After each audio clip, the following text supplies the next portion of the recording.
అమ్మ కడుపులోంచి బయటకు రావడం మనం జన్మించడం అయితే, మన అంతరంగం లోపలికి వెళ్ళి మనల్ని మనం తెలుసుకుని మన జీవితాన్ని మనమే అర్థవంతంగా మార్చుకోవడం పునర్జన్మ అవుతుంది. చిరంజీవి చిన్న కుమార్తె శ్రీజ తన జీవితాన్ని మలుపు తిప్పిన సెల్ఫ్ మాస్టరీ ప్రాజెక్టు గురించి చెబుతూ ఇవే మాటలన్నారు.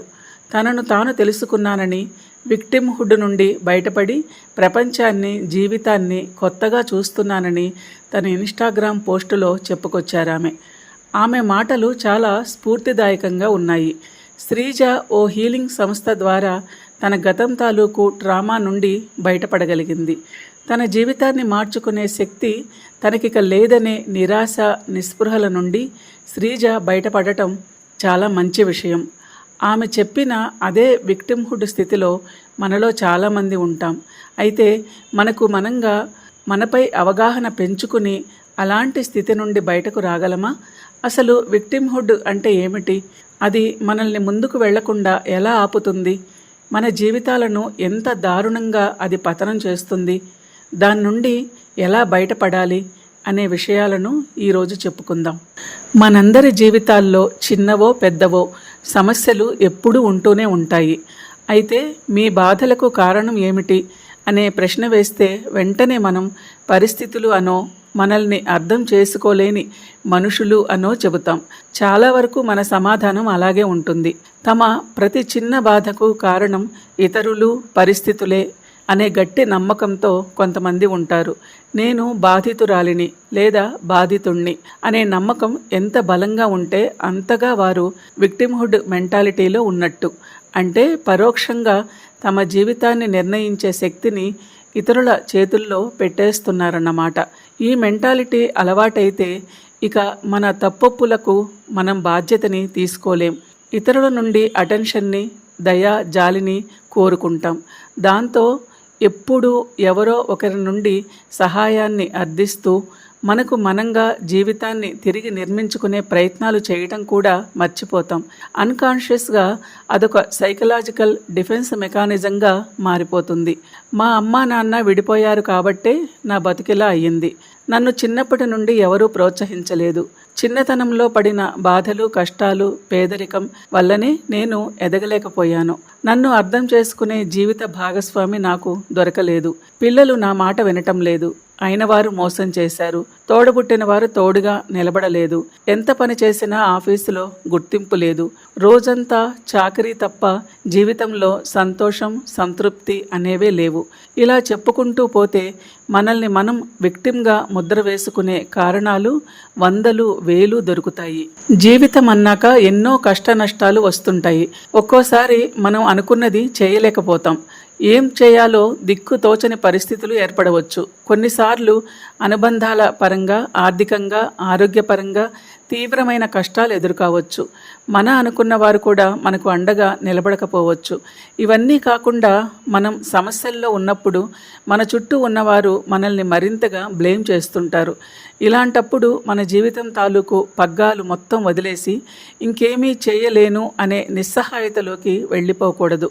ఇంట్లో నేల మీద ఏ నూనో, పిండో ఒలికితే అలా వదిలేయం.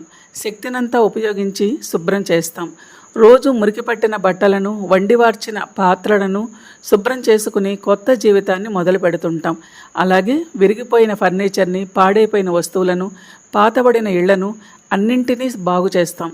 మన ముందు ఏ పాడైపోయిన వస్తువున్నా వెంటనే స్పందించి దాన్ని బాగు చేసుకోవాలనుకుంటాం. ఎందుకంటే ఆ పని మన వల్ల అవుతుందని మనం నమ్మబట్టి. కానీ జీవితంలో కొన్ని సమస్యలు, కొన్ని అనుకోని అవాంతరాలు వచ్చినప్పుడు వాటిని బాగు చేసుకునే శక్తి మనకు లేదని భ్రమపడతాం. ఎందుకంటే అప్పుడు మన మనసు విక్టిమ్ అవతారం ఎత్తుతుంది కనుక.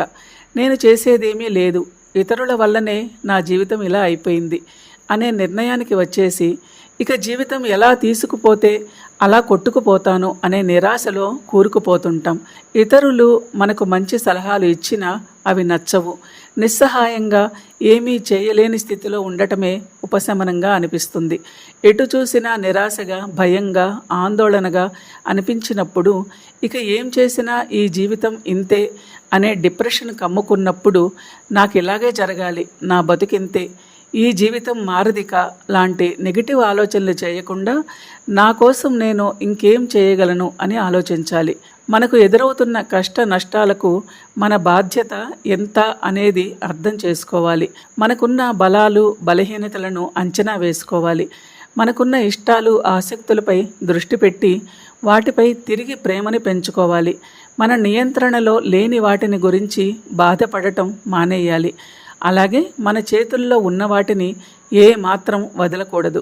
మనం కష్టపడి చదువుకోవడం, తెలివితేటలు స్కిల్స్ పెంచుకోవడం, ఇంకాస్త ఆరోగ్యం పైన దృష్టి పెట్టడం, చేయాల్సిన పనులు ఎప్పటికప్పుడు చేయటం, కాలాన్ని సద్వినియోగం చేసుకుంటూ నెగిటివ్ ఆలోచనలకు దూరంగా ఉండటం, ఇవన్నీ మన చేతుల్లోనే ఉంటాయి. కానీ విక్టిమ్హుడ్లో ఉన్నప్పుడు మన చేతుల్లో ఉన్న వాటిని కూడా ఎవరో అదుపు చేస్తున్నట్టుగా ఫీల్ అవుతుంటాం. మనల్ని బాధ పెట్టేవారు ఒకసారి ఒక్క మాట అంటే దాన్ని మనం 1000 సార్లు మన మనసులో అనుకుంటూ మనకు మనమే రీసౌండ్తో వినిపిస్తుంటాం. ఇతరులు మనకు చేసే హానిని మనం బాగా గుర్తిస్తుంటాం, కానీ మనకు మనం చేసుకుంటున్న హానిని మాత్రం మనం అసలు ఏ మాత్రం గుర్తించము. ముఖ్యంగా విక్టిమ్హుడ్ మెంటాలిటీ ఉన్నవారు దాని నుండి బయటపడాలంటే వాస్తవాలను గుర్తించే శక్తిని పెంచుకోవాలి. మనం చేసిన ఒక ప్రాజెక్టు ఏదో ఫెయిల్ అయ్యింది, అప్పుడు అందుకు కారణాలను మాత్రమే వెతకాలి. అంతేకాని నా అదృష్టం ఇంతే, నేనేం చేసినా కలిసి రాదు, నేను ఫెయిల్యూర్ని అనే కథలను అల్లుకోకండి. అవి మనలోని విక్టిమ్ మెంటాలిటీ అల్లుతున్న కథలు. నేను నీ కథలు నమ్మను, అక్కడ ఉన్న వాస్తవాన్ని మాత్రమే నమ్ముతాను అని మీ మెదడుని మీరే ఛాలెంజ్ చేసుకోండి. నాకు ఇలా జరిగిందేంటి, నాకే ఇలా జరిగిందేంటి అనే ప్రశ్నల దగ్గర ఆగిపోకండి. సరే జరిగింది, తర్వాత ఏం చేయాలి, దీని నుంచి బయటపడేందుకు నేనేం చేయగలను అనే ప్రశ్నలు వేసుకోండి. అలాంటి ప్రశ్నలు వేసుకోవద్దని మనల్ని ఎవరూ బెదిరించటం లేదు కదా, అది గుర్తించండి. అన్నింటికన్నా ముఖ్యంగా జరిగిన దానికి మొత్తం ఇతరులే బాధ్యులు అనుకోకుండా అందులో మన బాధ్యత ఎంత ఉంది అని ఆలోచించాలి. మన జీవితం మనకు నచ్చినట్టుగా లేకపోవడానికి పూర్తిగా ఇతరులే బాధ్యులు అయిపోరు. మన వంతు పొరపాట్లు తప్పులు కూడా ఖచ్చితంగా ఉంటాయి. వాటిని గుర్తించినప్పుడు ఎవరి వల్లనో నా జీవితం ఇలా అయిపోయింది అనే మన మైండ్ ట్రాప్ నుండి బయటకు రాగలం. జరిగిన నష్టంలో మన వంతు గుర్తించినప్పుడే సరిచేసుకునే శక్తి కూడా మనకుందనే నమ్మకం కలుగుతుంది. సరిచేసుకునే క్రమంలో మన శక్తినంతా మనలో ఉన్న మంచి విషయాలపైన ఫోకస్ చేయాలి. మన గతంలో ఏం జరిగినా, ఎవరి వలన మనకు ఎన్ని ఆటంకాలు ఎదురైనా, ఎవరు మనల్ని ఎంతగా బాధ పెడుతున్నా, ఇంకా ఎంతో జీవితం, ఎన్నో ఆశావహ ఆలోచనలు, ఆశలు, శక్తి సామర్థ్యాలు మనలో మన కోసం మిగిలే ఉంటాయి. వాటిని గట్టిగా పట్టుకోండి. దీనిని ఎంపవర్డ్ అప్రోచ్ అంటారు. మనల్ని మనం ఎంపవర్ చేసుకోవడం అంటే అదే. అలాగే మనల్ని బాధ పెట్టిన వారినే కాకుండా మనల్ని మనం కూడా క్షమించుకోవాలి. అప్పుడే గతం తాలూకు ట్రామా నుండి బయటపడి కొత్తగా మనల్ని మనం పునర్నిర్మించుకోవడం సాధ్యమవుతుంది.